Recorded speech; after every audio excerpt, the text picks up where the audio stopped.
Hoy la primera lectura nos presenta un pasaje bastante deprimente, ¿para qué les echo mentiras? Se nos habla de la decadencia del pueblo de Israel. Y lamentablemente pasa con la gran mayoría de las instituciones humanas, de las agrupaciones humanas, de las sociedades y de las civilizaciones y culturas. ¿Cuántos imperios hemos visto en la historia que han surgido, tienen su época de esplendor y después decaen? Echen memoria, hagan memoria, mejor dicho. El Imperio Azteca, ¿qué pasó? Ya no existe. El Imperio Romano, ¿qué pasó? Ya no existe. La llamada Unión Soviética también dejó de existir como tal. Los Beatles, esa agrupación se disolvió. Timbiriche tampoco, ahí nomás quedan 3, ¿no? Que andan por ahí por todo México.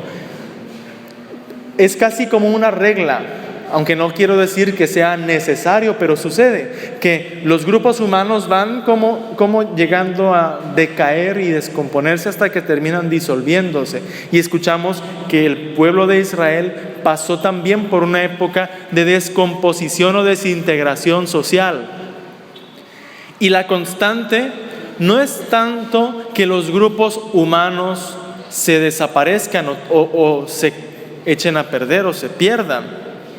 La constante es que antes de la desaparición material, antes de la crisis de violencia, de seguridad o la que tú quieras, antes hay una crisis espiritual, antes hay una decadencia en los valores.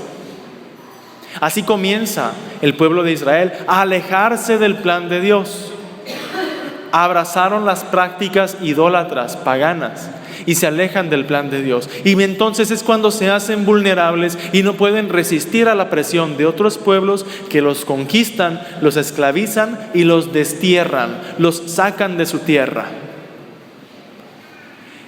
Y es solo cuando después de 70 años de vivir en el exilio llega un rey que no era creyente, un rey del imperio persa. Ese rey, Ciro, manda promulgar un decreto por el cual los judíos debían, como un deber social, debían reconstruir el templo. A ver, ¿y cómo es eso que este rey, que no era un hombre de Dios, que no era creyente, les pide reconstruir el templo? Por pura estrategia política. Porque los persas estaban convencidos que un pueblo sin religión es un pueblo ingobernable, un pueblo donde no hay absolutos morales, un pueblo donde cualquiera puede atropellar, matar, mentir, corromper y nadie le pone un freno. Se necesita poner esos valores de trascendencia en nuestra mirada. Y si nada más fuera por ese resultado pragmático, nada más por eso vale la pena el tiempo de la Cuaresma, que cada año se promueva un tiempo de reflexión, un tiempo de evaluación. ¿Tú cómo estás viviendo en tu conciencia los valores ciudadanos, los valores familiares, tus valores y tus principios de que has recibido en tu formación, en tu profesión? ¿Cómo los vives? Nada más por puras cuestiones prácticas, para poder salvaguardar nuestra sociedad, para que no se descomponga. Les repito, los persas lo tenían muy claro. Y nosotros que somos creyentes, y nosotros que decimos ser de Dios, si solo fuera por eso, valdría la pena. Sin embargo, hermanos, en la Cuaresma nosotros como iglesia sabemos que Cristo vino al mundo para mucho más que solo ofrecernos un mensaje de valores éticos, que sí los ofrece. Cristo vino al mundo mucho más que para solo dejarnos una enseñanza moral, que sí nos la dejó. ¿Para qué envió Dios a su Hijo al mundo? A ver, digan ustedes. ¿Para qué envió Dios Padre a su Hijo Jesucristo al mundo? Para salvarnos, para que tengamos vida eterna. Y el detalle con esto, hermanos, es que cuando nos hablan de vida eterna podemos tener 2 errores frecuentes, normales, comprensibles. Primero, cuando nos dicen vida eterna, podemos imaginarnos así como vivir 1000, 5000, 10,000 años. Qué aburrido, ¿verdad? ¿Te gustaría a ti vivir así?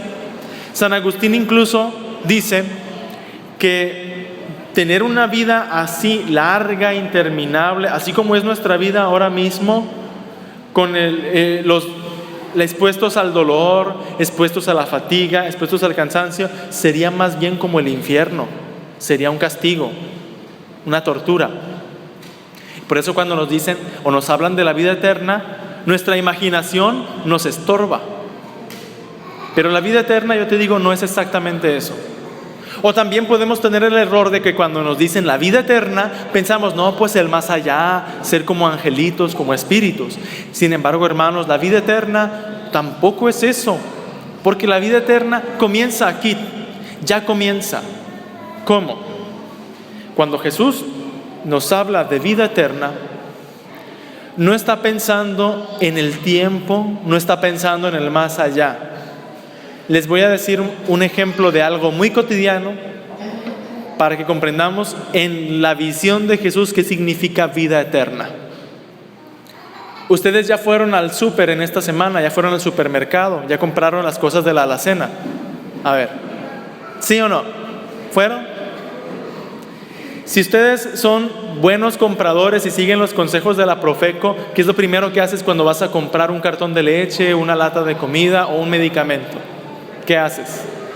Lo primero, el precio. Antes de ponerlo en el carrito, ¿qué te fijas? Fecha de caducidad, porque lamentablemente en nuestra vida humana es caduca, y en la vida terrena todo se descompone tarde o temprano, ¿sí? Todo se lleva a descomponer. Fíjate, el gran cantante Luis Miguel, tan guapo en su tiempo, y ahora ya no, parece que está medio gordito, ya le hacen el fuchi, ¿no? Todo llega a un periodo de decadencia. Y de repente que los Rolling Stones, ¿se acuerdan de aquellos jóvenes rebeldes, enérgicos? Ya son unos abuelitos ahí, que ahí le hacen un poquito al rock, ¿no? Pero entonces todo llega así, tiene fecha de caducidad. Entonces cuando Cristo dice, yo vine para que tú tengas vida eterna, lo que te ofrece es que tú vayas incorporando en tu vida algo que permanece, algo que no se descomponga aún con el paso del tiempo.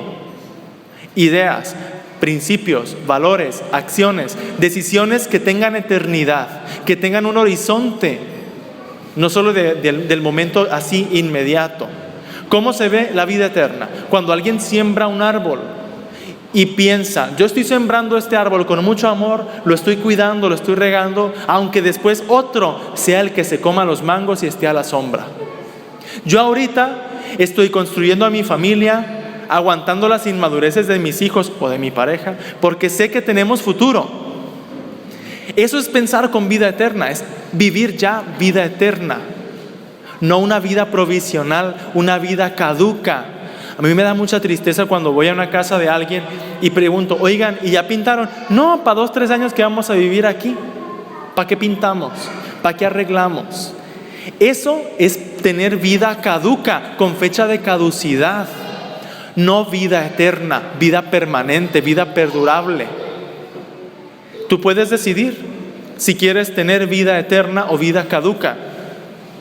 Si quieres salvarte de esa caducidad que tienen las cosas, necesitas iluminar tus acciones, tus pensamientos y tus decisiones con la luz de Dios, con los criterios de Dios.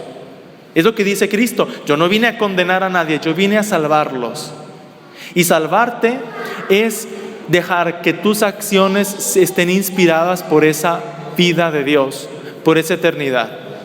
Y eso lo vamos a seguir reflexionando en el tiempo de la Pascua, al cual ya nos estamos preparando en esta Cuaresma.